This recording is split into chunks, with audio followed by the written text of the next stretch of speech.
How is it going, everybody? We have made it to episode 100 of the Paws Up Podcast.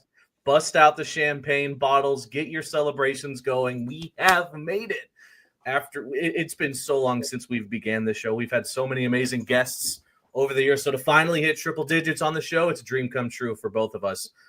Being myself and my good friend and co-host Kevin Barral, we've been there every step of the way.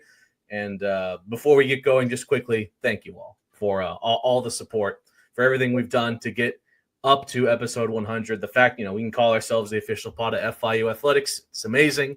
And we have so many great things coming up that we can't wait for you guys to check out, especially for this upcoming football season. Now, speaking of football, because we love talking about it on this show, we got a hell of a guest for episode 100, a former FIU Panther and professional football player in the NFL. He's played in quite a few teams. You know him very well. He's worked many jobs outside of football. It is none other than Johnathan Cyprien, aka Sip. How are you doing, my man? I'm doing great, man. I'm doing great. And I want to just say congratulations. And I'm honored to be the 100th guest on this, on this podcast. So Jake and Kevin, congratulations. Thank you so much. You've been working out lately, Sip. I mean, you've been at it with former Panthers too. You've been going at it there. You know what? To be honest with you, I haven't been working out consistently. So I work out, but I'm taking a week on. I'm on a week, I'm off a week, but lately I've been trying to be consistent, and the motivation of actually working out with other guys, fellow Panther alums and other NFL athletes over at Bomberito Performance, where I actually trained during my playing career and when I was going into the NFL. So it's been pretty cool. I'm trying to be consistent with it. Let's get right into this talk, Seth. I mean, what got you into the great game of football growing up? What made you decide this is something you want to venture in? How did you land on safety as your position of choice? Well, okay, so when it comes to football, I was that kid that if you gave me a tennis ball, a soccer ball, or whatever kind of ball, I'd go out on the field and try to figure out a way to play football with it. I was the kid who was outside playing two-hand touch football with my neighbors, or going to a local field after school to play these sports until around 6 or 7 years old. I started playing contact football. So the love for it was there. My favorite team was the Minnesota Vikings out of all teams. And from there, it continued to grow, and I just, the love for the game kind of really had me stuck with it. And that's what it was. I guess it was born with it. It was in me, and I just, kept going. So you're from North Miami Beach, went to high school there as well. The regime at FIU completely different to what it is now, and a part of that is, I'm going to assume, recruiting-wise, it's completely changed from now to then. How did they approach you after your time in high school? And, what made you ultimately choose the FIU Panthers? I think back then they were still called the Golden Panthers as well. What made you choose them? Man, well, so like you said, North Miami Beach Senior High School. Believe it or not, I did not start in high school until my senior year. And when recruiting started happening, I didn't have an offer going into the season of my senior year, obviously. But sooner or later, FIU not only offered me, but they offered 3 other athletes on our team, and they wanted all 4 of us. And the recruiting was heavy. I got to tell you, I know now, being away after me being recruited to go to high school and just years that's gone by, Coach Cristobal was my coach then, and the entire coaching staff came to my high school and didn't leave until all 4 of us committed. That's what they said. They said, look, we brought the whole staff here, and we really want you guys, and we would love for you to commit. Now, my other teammates at the time didn't commit, but I did, and it happened to be one of the best decisions I ever made. You still keep in contact with Coach Cristobal? I do. I do. I do. You know, since he's been at University of Miami, I've been able to go visit them a couple times. Awesome. I've seen some games. So it's pretty cool that we're able to have that relationship. Me, Coach Cristobal, but not only Coach Cristobal, the rest of his staff that actually coached me when I was at FIU. I mean, they have Dennis Smith is there. Um, Coach Pata was there, but Coach Pata is back at Back at FIU FIU, now, yeah. And Hmm. right? Ponce too. So Ponce Coach back at FIU. Pont, Coach Mirabal. So it's a lot of familiar faces. And I'm happy, even though they're not with us, right? They're not with the Panthers. Yeah. It's cool to know that they're still in the city. And you know, if you ask me, I'd love to have a great rivalry between UM and FIU. Got to bring it back, man. Got to bring it back. At least the last Facts. one. Last one belongs here at FIU, so we'll take that. Talk about 2010, the year you guys won the Sun Belt. It was a big year. You were all conference second team. Just awesome year for you guys. One of the best seasons, in program history. Just looking at that success you guys did end up having. I mean, it was amazing. It was a great experience. Coming into my freshman year, we didn't have that well of a season. I started that year. I think I played in every game, but I started from week 3 on until the end of the season. And we had great guys like T.Y. Hilton, who was just Yeah. lighting up the scoreboard. Him. I think I'm not sure if Paul McCall was still there or not. It was probably Wesley Carroll that year. But it was memorable. It was a great experience. I think it was the first bowl game I ever been to. It was the first time I seen snow. We won the Little Caesars Little Yeah. Caesars Bowl. So it was Ford like Field. literally, yeah, Ford Field. It was an amazing season. And then that moment, I mean, it's so cemented into not only my mind, but everybody who played in that game. Jack Griffin, who kicked the game-winning field goal. Mhm. I mean, yeah, it was a great time, a great experience, and I don't think any of us will ever forget it. And hopefully the fans don't forget it either. Yeah. How much did it mean to be a part of that first bowl team for FIU? I mean, we speak to alums all this day, and they're like, I had tears in my eyes just, seeing my team go to a bowl game, win it. Because nowadays, especially in the group of 5, just making it to a bowl game is a huge accomplishment. Yeah. Well, for me, Mm. I was a young kid. It was only my sophomore year. And I went Yeah. in, I was so invested in not only my success, but really, our senior success and the people who had been there before me. And then as I continue to learn about how important, going to a bowl game and winning it, of course, would be to the program because it had never happened before, it started to grow a a desire to be able to for it to actually come true, and then for that to happen in the fashion that it did. I mean, I can't put it into words. It was Mhm. incredible. A You hundred noted a years from couple. now, Go ahead, just a Jay. quick thing. 100 years from now, FIU could be winning natties in the SEC. But when they got their first ever bowl win, I mean, you can say you were a part of that. I mean, that's going to mean a long way in the history books going forward. Yeah, no, I'm all about it. I love a tradition. I love a history, and as we get older and more senior as a program, I'm looking Mm. forward to the future. Talk about you kind of noted it a little bit. You mentioned playing, with TY. Obviously, you played with Gator for a bit. Just talk about, those teams you were a part of. You were Yeah. part of what many consider the glory years of FIU, just, win after win, winning the Sun Belt, going to that Mhm. first bowl game. Just talk about being a part of those teams, being a part of an era of FIU football, which, Mario Cristobal was a big part of that, and just being a part of those teams.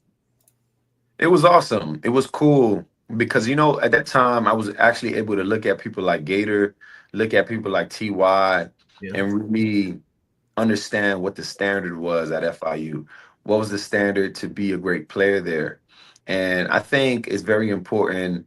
It was very important for me then, and it's very important for I think any football team as I continue to move through football. And just now, as I'm retired, I can look at it from a bird's eye view. The importance of having that leadership of players, not only to be good guys off the field, Mhm. but to be good guys on the field and actually making plays for me to say, hey, look, you know what? To be who that person is and to be valuable to this team, that's how it looks like. and I'm going to do what I can to be able to make myself that kind of player. And I think I did by the time I was a senior.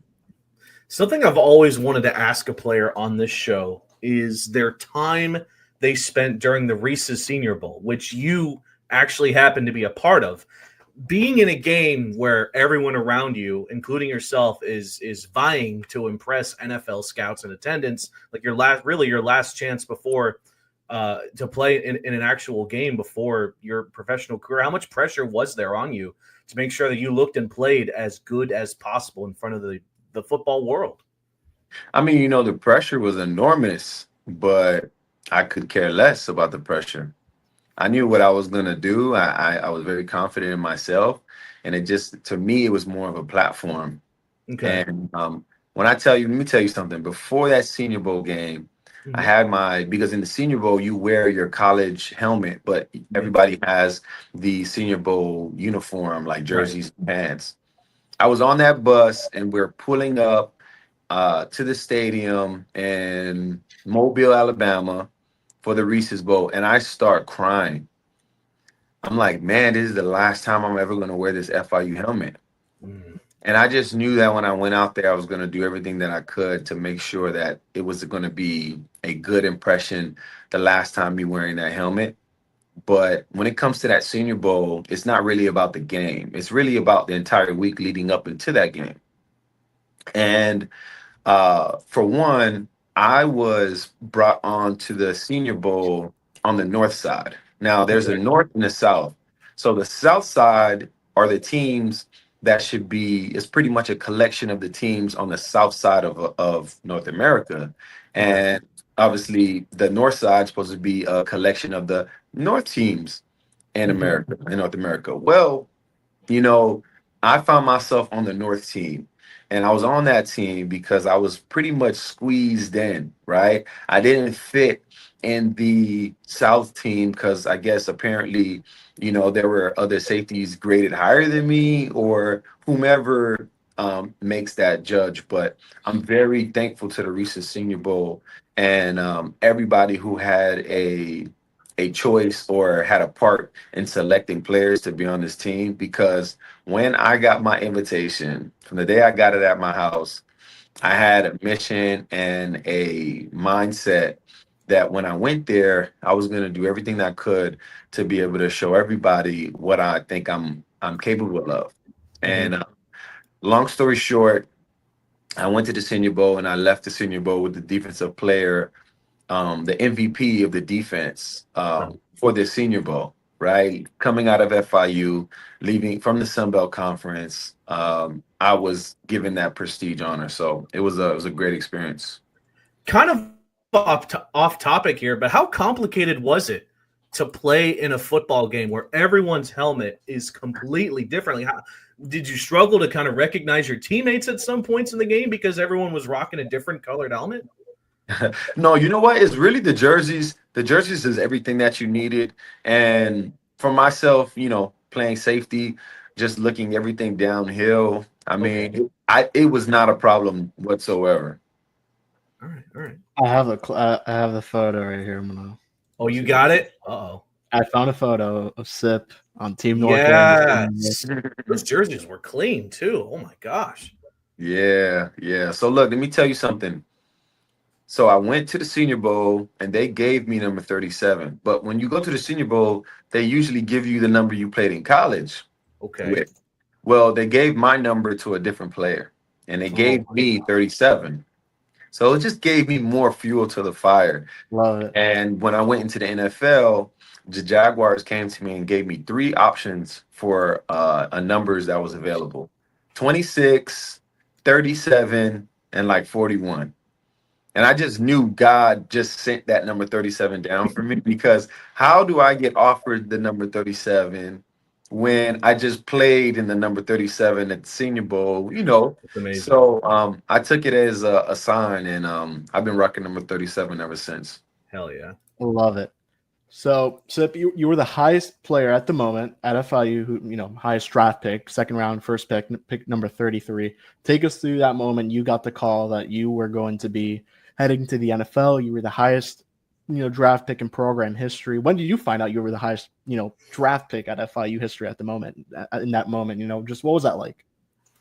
Man, well, leading up into the draft, I had a grade of maybe low first round to the high second round.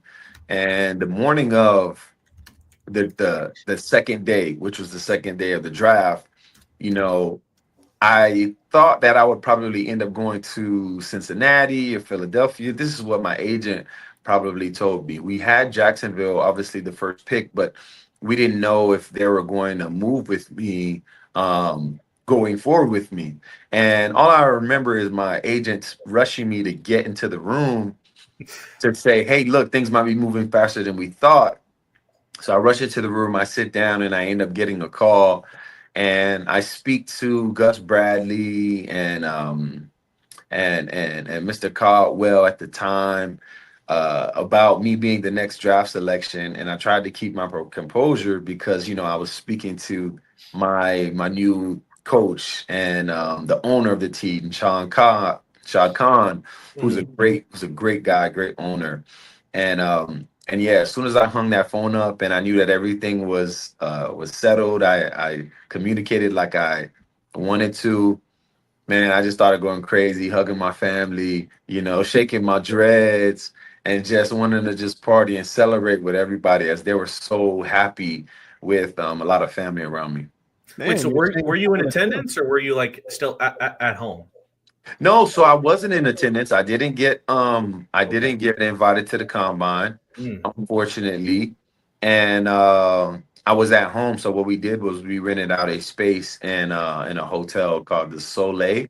Is located in Sunny House. Okay. So it was a boutique hotel. And we had the event space there, me and my family, and we just brought it in together. Hey, and you got to sit in Florida too, which was a plus. So Awesome. I guess everything works out well there.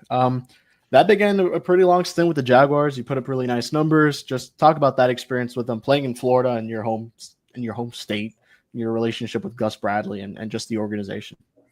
Man, it was cool. Gus Bradley was a brand new coach. We had a brand new GM, and I was a rookie safety. And guess what? Everybody around me was pretty much rookies as well. The defensive back room, I believe, for at least 10 games out of the 16-game season at the time, we had the entire back end as rookies, and then we were all starting, right? So it was with that being said, I was the highest draft pick.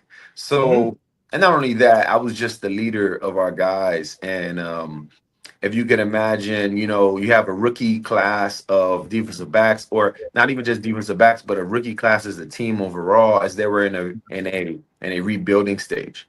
I remember all the time when we were in the building talking about the number of turnover we had and transactions when it came to players. And it was a lot of moving pieces, but we tried to stick something together and bring in veteran players like Roy Miller or Senderick Marks. And we brought those people in slowly but surely. And over the years, I just, increased my leadership, and we ended up bringing other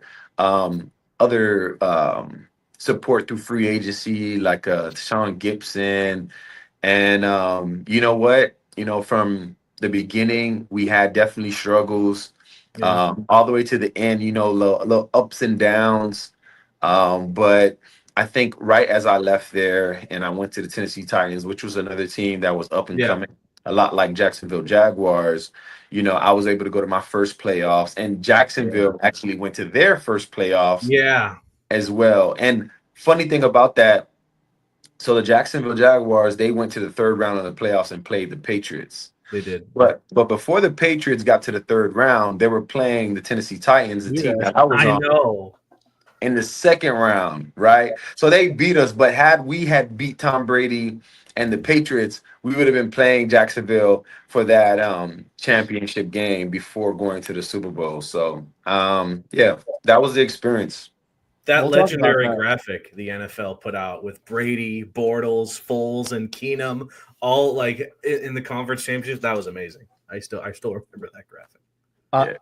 I want to go back real quick because you mentioned just being a leader on such a young team. I mean, you were at FIU for all 4 of your seasons. So by the time you were a junior, you were considered a leader. How much did that experience at FIU, leading a team, relatively young team, still up, as you mentioned, kind of up and coming as well, and the Jaguars, and then FIU as well was up and coming, trying to stay consistent. Now, how did that experience at FIU help you kind of take up that leadership role with the Jaguars?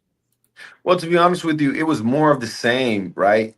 We did have young players come in underneath me, because the year that I got to FIU, there wasn't any, I guess, specifically cornerbacks who came in, I guess, with me. So we didn't kind of grow up together. We had senior leadership like Desiree Johnson. We called him 210 Shakes back in the day, and a lot of other athletes. But I do remember, just trying to be that example on and off the field. And not only that, just making sure I'm hard on guys, but not too hard on them. And what I mean by that, I just mean, the right part, the words and the body language and the demeanor to continue to move forward rather than make, let's say, one bad play turn into 2 bad plays, 3 bad plays, 4 bad plays. Yeah. So you had mentioned you signed with Tennessee in the 2017 offseason.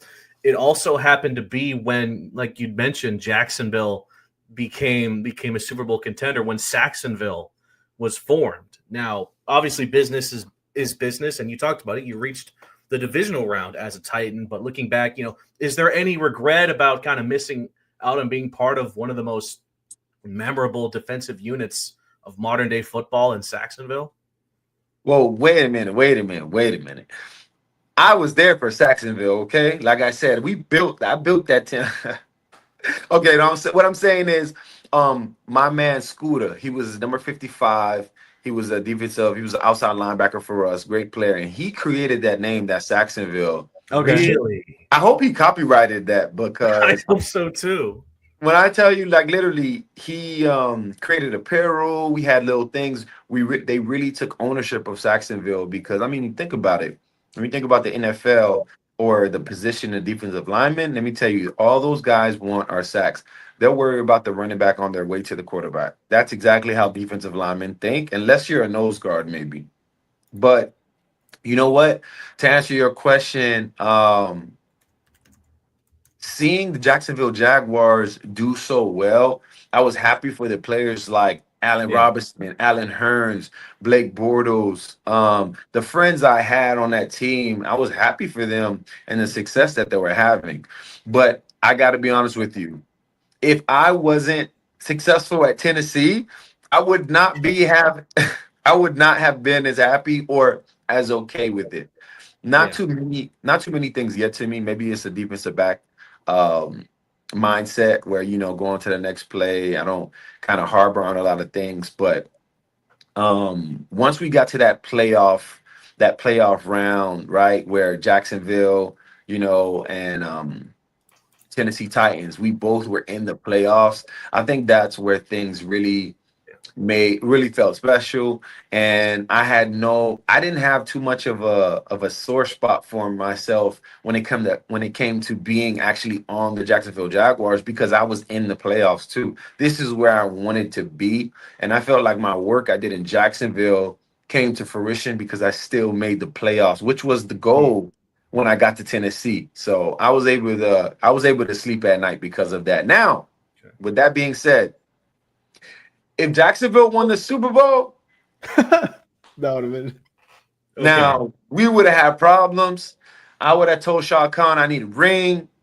I don't know, but we would have had problems. But things turned out as they did for a reason. I'm pretty sure Seattle trademarked Legion of Boom. I would be shocked if Jacksonville didn't trademark that. They should have. What's it like facing Tom Brady? I mean, what many consider the GOAT. Yeah. Oh my goodness, this dude. Let me tell you something. I got to play him. I only played Tom Brady once. He was on my schedule multiple times, but we only got to play him once because I think in the past I was hurt. But when I did play him, which was in the playoffs game when I was with the Tennessee Titans, it was in Foxborough, and there's just one play.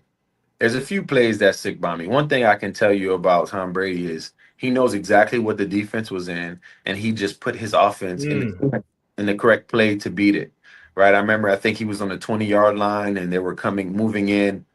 Obviously, they have the threats, they have the Gronks, and just the whole team that they were able to put together to be able to get into the position that they were in. But I just remember him just watching us, looking at the safeties, seeing whether we were in cover 2, whether we were in a cover 6, or whether we were in a cover 3.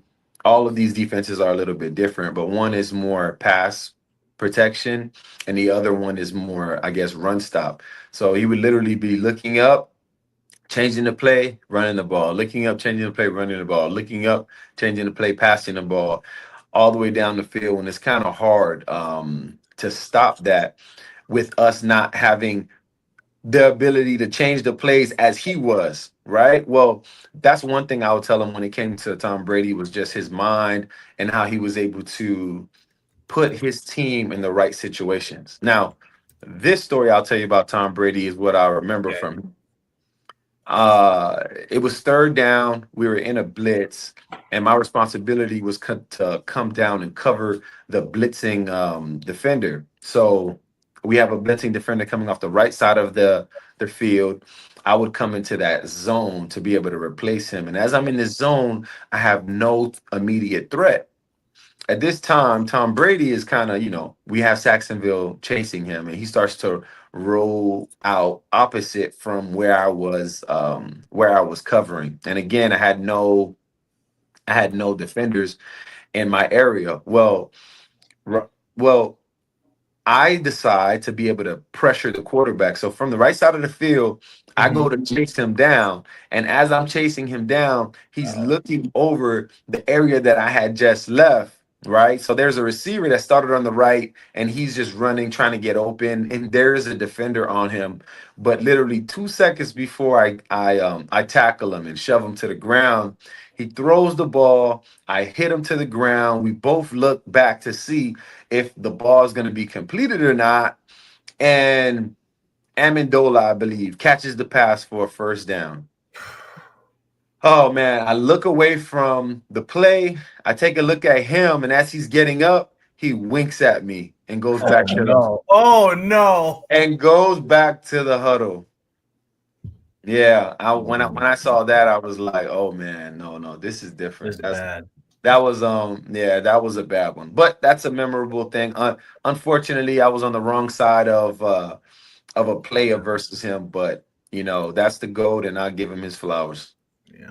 What was your, I don't know if you had one of these, your welcome to the NFL moment. Did you have any of those? Marshawn Lynch. Okay. Oh God. I think that should say it all. Yeah. Okay. Yeah, but my welcome to the NFL moment, I just, look, I was the enforcer. I was, coming out of college. I was the one that when I came, I was going to hit you and you would remember it. And I remember Marshawn Lynch, we were in Seattle, and I went to tackle him. And when I hit him, it was like I ran into a rock, first of all. And as I'm grabbing him to take him down, he ends up stiff arming me, and I literally missed the tackle. He keeps running for about 5-6 more yards before somebody tackles him. But I was like, no, this dude really just welcomed me to the NFL, and I got to make sure I bring my stuff with me. I had to make sure from then on I did more push-ups and more. I stayed in the weight room longer. That's awesome. Now, towards the latter end of your career in the NFL, you had to battle through some injuries and, signed with Philly, Atlanta, and San Francisco. Talk about your mindset in those years, having to move from city to city, battling through injuries, and just looking for your next shot in the league. Well, you definitely come into a place where it's very uncertain. And, you have those conversations with yourself to say, hey, look, am I closer to the end or am I still closer to the beginning of my career? Mm-hmm. And after having a major ACL injury, the next team I signed to was the Philadelphia Eagles. And they were the one to give me my opportunity to be able to play. But even in that situation, I got onto a team that really already had their nucleus of safeties. And I was put on that team as pretty much a reserve. As we know, there can be a lot of injuries throughout the season. And I was on the team, pretty much looked at somebody that would step in when they needed me, and which is a place that I had never been in. I mean, not even since high school, to be honest with you, right? So that was a battle that I had to go through I had to go through internally, but I had to remind myself and tell myself that I'm still in the NFL doing something that many people don't have an opportunity to do. I still had that confidence within myself that I had all the way from the Senior Bowl, and was confident in my ability, and no matter where I was, what I was capable of doing. And at the time I felt that way. I felt very strongly about it, and I just had to lean on God, and to give myself patience until my opportunity came. So while I was at Philadelphia, I was actually traded to the Atlanta Falcons. Right. Now, now the reason I was traded to the Atlanta Falcons was because there was an injury for the Atlanta Falcons, and they needed a safety to be able to come in and play immediately. Okay. So the time that I was waiting, right, the patience that I had, it wasn't necessarily for the Philadelphia Eagles to play for them that year, but it ended up being for another team, which was the blessing I was waiting for. It happened in week 5. So that finally happened after, just battling, through the mind and trying to figure out, hey, what would be next. But I did it. And unfortunately, I got hurt there, right? I got hurt literally the first game I got on the field for the Atlanta Falcons, and I was put on injured reserve, where I later got surgery to rehab my knee and recover from a plantar fasciitis injury that year. What would you say was the greatest individual play you've made in your career? Oh, the greatest individual play I made in my career. I'll say there's one, because look, we got to be honest. If you're thinking about the greatest play, you got to put the ball in it. So it had to be Okay. a change of possessions. But so versus the Indianapolis Colts, I was playing for the Jacksonville Jaguars. And at this point, I think I was probably in my 3rd year playing for Jacksonville. And at this point, I think the Colts had beaten us like 10 times in a row. And now, this is a divisional game. We play them twice a year, and we just couldn't beat the Colts. Well, they come into Jacksonville, and we end up beating them 50 to like 14. And in that game, we had about 44 points at the time. Okay. 44, 45 points, and I caught an interception.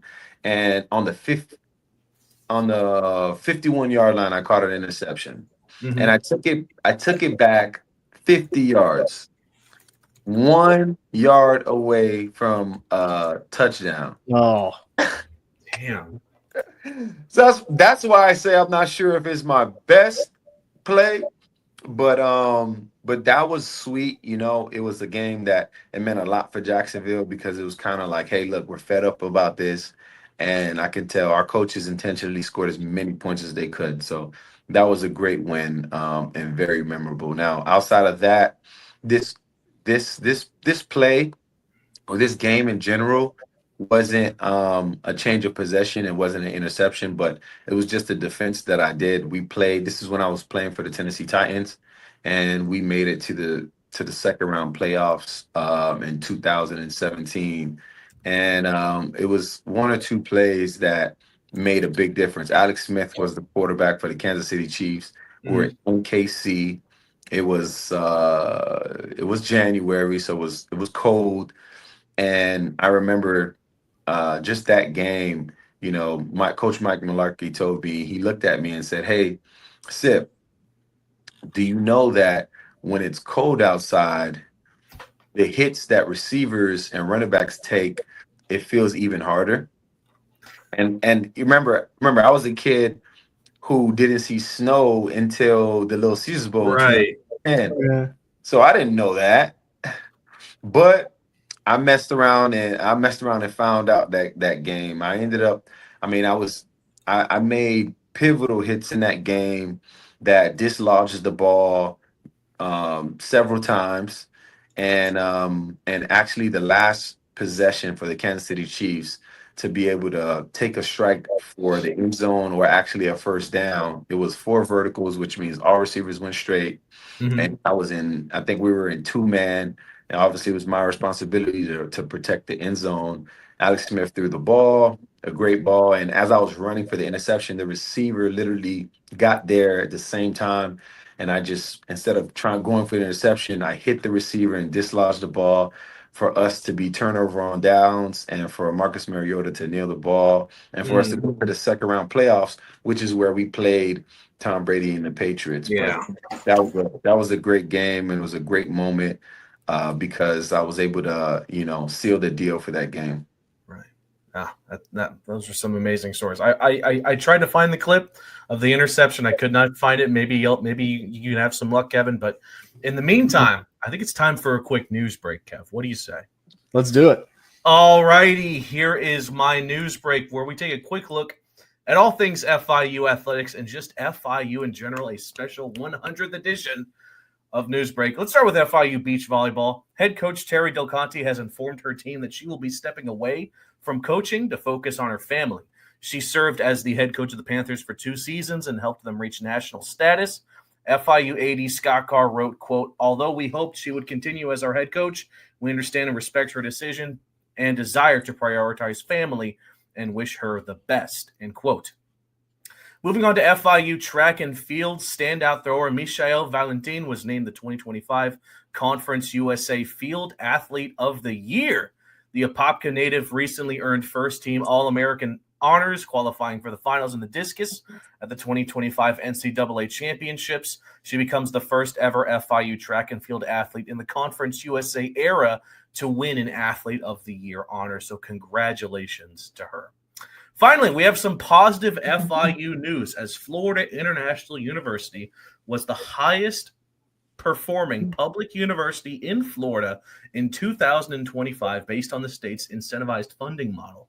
They scored a 96 out of 100 on the performance-based model, which uses metrics like wages of its graduates, their employment, graduation, retention rates, and degrees awarded in areas in need. This is the second straight year that FIU has earned a 96. Congrats to FIU on the achievement. And if you were wondering which school has the lowest score, which was 67, it was FGCU. So we'll leave it at that. That was your quick look at Newsbreak. Let's get right into the talk here. Now we start to move to life after football. However, I did want to ask you, right before you called it a career, you signed a one-day deal in Jacksonville to retire as a Jag. It obviously meant a whole lot for you to do that, but overall, what prompted that decision to end your career as a Jaguar? Well, you just wanted to start. Being in Jacksonville was a moment where, from me getting drafted and just me having the longest part of my NFL career, I thought it was only right not to go up there and see the fans one more time, walk through the halls one more time, sign that one-day contract, and really just, put my name in Jacksonville forever, right? I think me as an official player who retired from there, just as we talk about 100 years from now, that, FIU will be battling in the SEC, Jacksonville Jaguars will be around as well. And, who knows, I'll have some kids, some family, not only, my future offspring, but, my family now to understand that, hey, they have a brother or a father or whomever or a friend that played for Jacksonville and, officially retired there. And I'll continue to go to Jacksonville. I'll treat it like, my family until as long as possible, right? Mm-hmm. So I think it was just important to go out the right way and to continue to foster that relationship that I created in Jacksonville, because for me, it's no reason to let it go now. So how does a one-day contract work? I'm curious, is there any money involved? Is it just the same normal contract? How does a one-day contract work? What's in there? So it's an official contract. So when you sign a contract, your agent has to sign it. Roger Goodell, who is the commissioner of the NFL, has to sign it, and obviously, Shad Khan has to sign it as well. So every document was signed. It did say that the contract was just for 1 day, right? And I can't even disclose the compensation part of it, but you don't have to worry about that. There's no Okay. compensation really about for that 1 day contract, but it's a special moment. It's kind of, a reminder of the contracts that you were signing up until that point, and that just being the last one. Nice. That's cool. That's really cool. Yeah, no clue how that works. Yeah, it's cool to get that insight here. It really is. You formed many amazing groups here in South Florida, and we'd like to take the time to go through some of them, starting with the SIP Squad ARY Foundation. It has assisted at-risk youth and less fortunate communities with annual youth camps and fundraisers. Talk about what motivated you to form that and how far it's come. Yeah, so the SIP Squad At Risk Youth Foundation is something that I wanted to start for myself because I see myself in the kids that I supported when I was a kid. I see myself in the kids that I support through this foundation. When I thought about how do I want to give back, there's many avenues that you can take. You can go to whether it's supporting the battle against cancer, or maybe a battle versus homelessness, or there's many different battles. But for me, I thought to myself, hey, how can I touch young people that are similar to myself and give them support and guidance that I wish that whether I did get, or provide that for kids who weren't able to get that. And I truly believe through the years of me growing older, there were visuals and experiences that I had that shaped my future. And I just wanted to make sure I continue to do that for kids as they get older. So another thing you started actually at FIU was Inside the Cage, the NIL, I guess, collective. You were a first collective here at FIU. Just talk about that, why you decided to start that, how do you think it ended up working out, all that stuff, and just helping out your alma mater in some way. Yeah, well, if you think about it, and as I thought about it, I started to notice a pattern of myself that the things that I wanted, that I found myself doing, were beneficial to people just like me growing up. So as I tell you about the At Risk Youth Foundation, how I feel like I'm supporting young people in less fortunate situations, I looked at myself as a college athlete, and now, hey, how I have now with NIL starting in July of 2021, I have the opportunity now to help kids just like me at FIU. So I created Inside the Cage solely to continue to do that. And not only that, it was a very cool thing that started. It's something that's never been done before, and something that's always been talked about when it comes to uh, as student athletes profiting, right? Not even from the school, but off their own name, image, and likeness. We hear, and can you imagine, just because you're a college student, you couldn't even have a YouTube, right? You Right. couldn't you couldn't endorse, a Fashion Nova brand, right? And get free merchandise, right? And if we think about it, people who revolutionized the world came up with these ideas in college. I mean, we talk about Facebook, which is a social networking platform that was created in college. Think about how the limitations that we put on people that probably can come up with, I don't know, a cure for cancer. Who knows? But at the end of the day, there's something new that came to college sports, and I thought that, like, leading up with my retirement in 2021 and NIL just breaking through in 2021, I felt like it made a lot of sense for me to be able to push forward with Inside the Cage and try to assist our school in something that's going to be happening around the country. Love it. The last thing I want to touch on before we go into some other things is, you played on the gridiron essentially half your life, just talk about Cyprien Capital Team, empowering athletes to achieve financial independence through strategic real estate investments. Just where did that kind of begin for you to begin that part of, another one of your businesses? Yeah. Well, when I got to Jacksonville, all I did obviously was play football. And, it wasn't too much to do in Jacksonville. But one thing I can tell you is when I was in Jacksonville, I started to have these thoughts and think about, hey, if I'm not playing football, what would I do? Right. They say the NFL is not for long. Yeah. So I had it in me. What I did when I was in Jacksonville early in my career, I started investing in real estate. And when Mhm. I invested in real estate, I started to learn pretty much like on the fly with a local realtor. And over the years, from when I started investing, which was around 2015, until even now, I noticed those investments that I started when I was playing the game benefited me tenfold. And whether it was the appreciation of the homes or the rental income that I was able to collect over the time, and not only even over the time, but the increases I was able to create.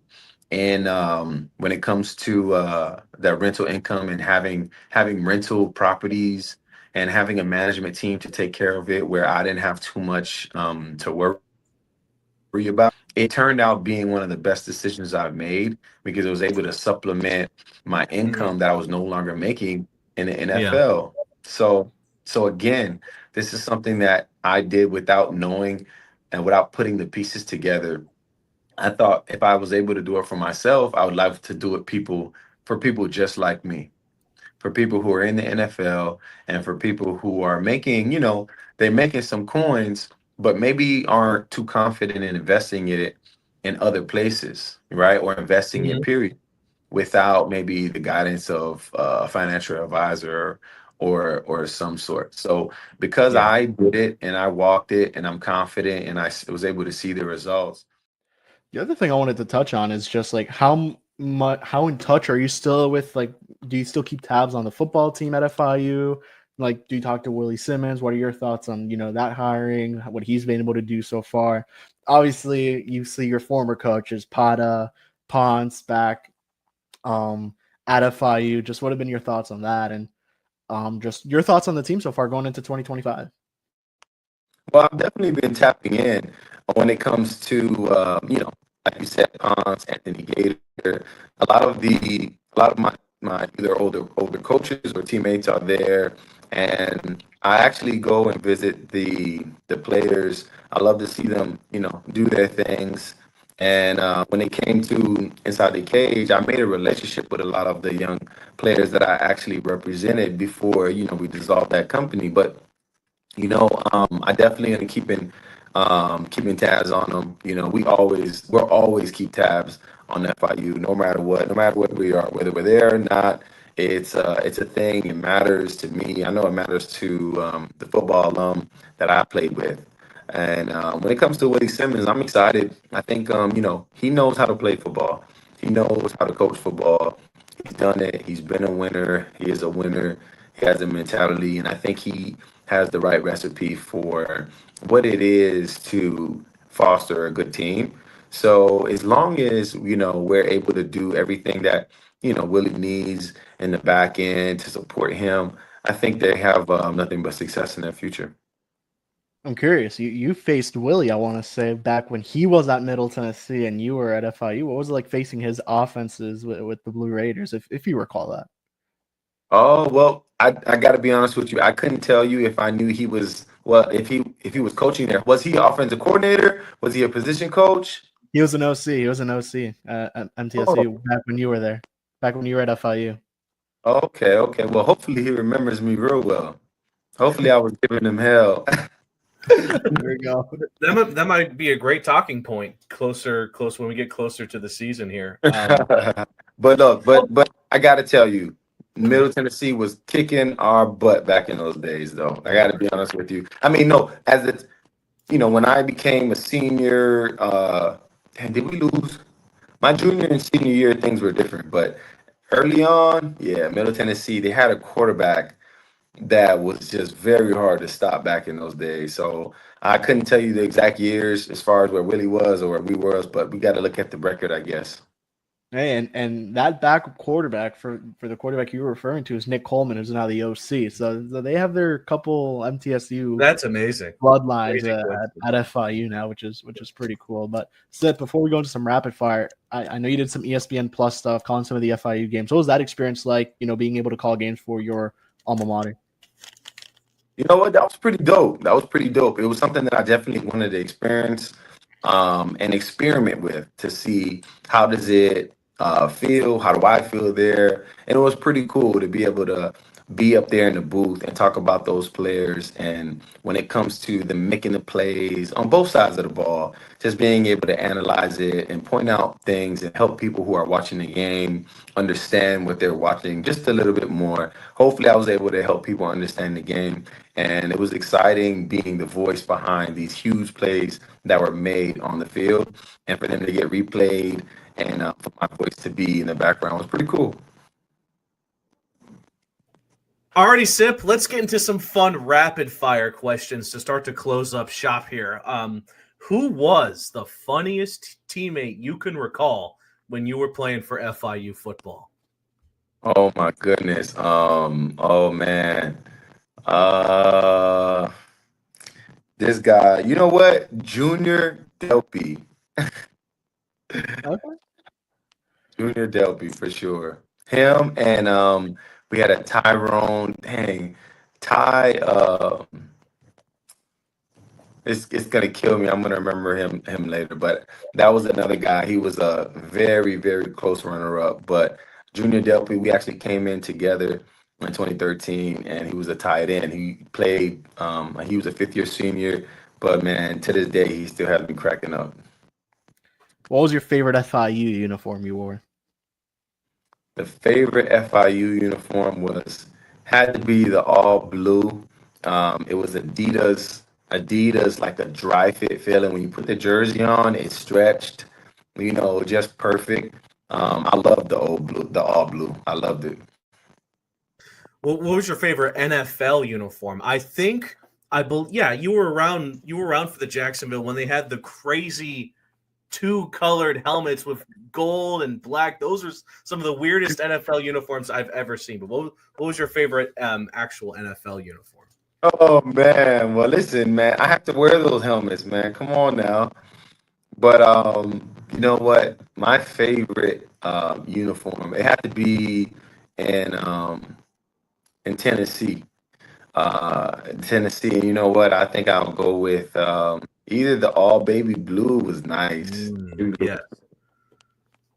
Okay, that's super sick. When you were a player, where was the go-to spot on campus to chill and grab a bite to eat? I think everybody sees this one coming. Well, you know what? I was gonna hit you with the Breezeway cookies. You know what I mean? Okay. Right next across the street from the towers. But outside of that, if we're sitting down to eat, I would always spoil myself whenever I had enough money on my Panther card to go to Chili's and get the Chipotle chicken fingers. Oh my God, it was so good. Hell yeah. Yeah.